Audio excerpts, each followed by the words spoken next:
एक गांव की कहानी। जमाल और गुड्डू। पुराने जमाने की बात है। एक छोटे से गांव में जमाल और उसका छोटा भाई गुड्डू अपनी माँ के साथ रहते थे। माँ दोनों से बहुत मोहब्बत करती थी, मगर खाने में एक फर्क था। जमाल को रोटी पर मक्खन लगाकर मांस के साथ दिया जाता और गुड्डू को सादी रोटी अचार या चटनी के साथ मिलती। ये बात गुड्डू को अच्छा नहीं लगती थी, इसलिए वो अक्सर माँ से झगड़ा करता कि माँ, तुम मुझसे मोहब्बत नहीं करती।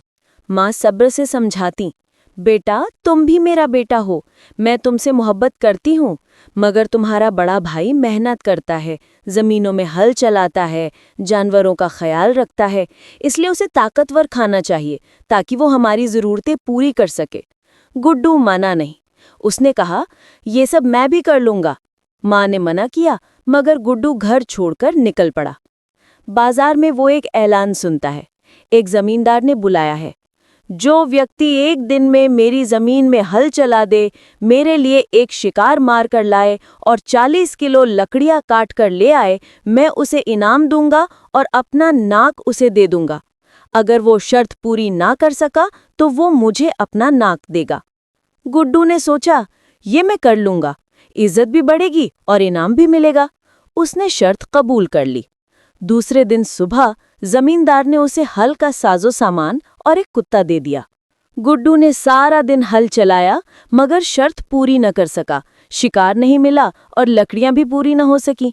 आखिरकार वो नाक कटवाकर वापस आया। माँ ने जब ये देखा तो बहुत उदास हुई। गुड्डू ने सारी बात माँ और भाई जमाल को सुना दी। जमाल बहुत गुस्से में आ गया और कहा, अब तेरे नाक के बदले जब तक मैं उसका नाक ना ले लूं, मैं घर नहीं आऊंगा। फिर वो घर से निकल पड़ा। जमाल जमींदार के पास पहुंचा, शर्त दोबारा मानी और जमींदार ने कबूल कर ली। अगले दिन जमाल हल और कुत्ते के साथ निकल गया। उसने पूरी मेहनत की, सारा दिन हल चलाया, शाम को कुत्ते का शिकार करके मांस बनाया और हल से लकड़ियां भी तैयार कर दी।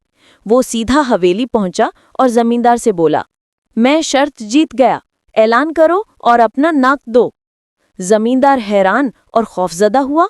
अब उसकी बारी थी कि वो वादे के मुताबिक अपना नाक दे, मगर जमींदार ने चालाकी से बात बनाई। वो जमाल को अंदर ले गया और बोल उठा, भाई शर्त तुमने जीत ली, मगर मैं अपना नाक उस वक्त तक नहीं दे सकता। मैं तुम्हें इनाम दूंगा और पूरे गांव के सामने तुम्हारी जीत का ऐलान भी करूंगा। साथ ही तुम मेरे साथ इसी हवेली में रहो, मेरे नौकर बन जाओ। मैं तुम्हें खाना, पैसा और हर चीज दूंगा। अगर तुम्हें कभी कोई तकलीफ पहुंची तो तुम फिर मेरा नाक काटकर ले लेना। फिर जमाल ने जो वादा जमाल से किया, वही शब्द बशब्द यानी लफ्ज बाय लफ्ज ऐलान कर दिया। और रात के खाने का वक्त हो गया तो जमींदार ने जमाल से कहा कि आओ खाना खा लो। इस पर जमाल ने कहा, मुझे भूख नहीं है। उसके बाद जमींदार ने अपने लिए खाना मंगवाकर खाने में मशगूल हो गया।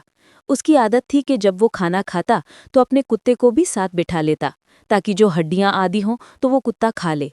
तो उसने हस्बे आदत कुत्ते को आवाज़ लगाई तो पास बैठे जमाल ने कहा कि क्या खा रहे हो। तो जमींदार ने गुस्से से जमाल से कहा कि ये क्या किया तूने, मेरा ही कुत्ता शिकार के गोश्त बना लिया। तो जमाल ने कहा कि अगर गुस्सा किया तो नाक कटवानी पड़ेगी, क्योंकि तुमने सब गांव वालों के सामने मेरी जीत का ऐलान कर दिया है। इस पर जमींदार डर गया और उसने जमाल से कहा, चलो कोई बात नहीं।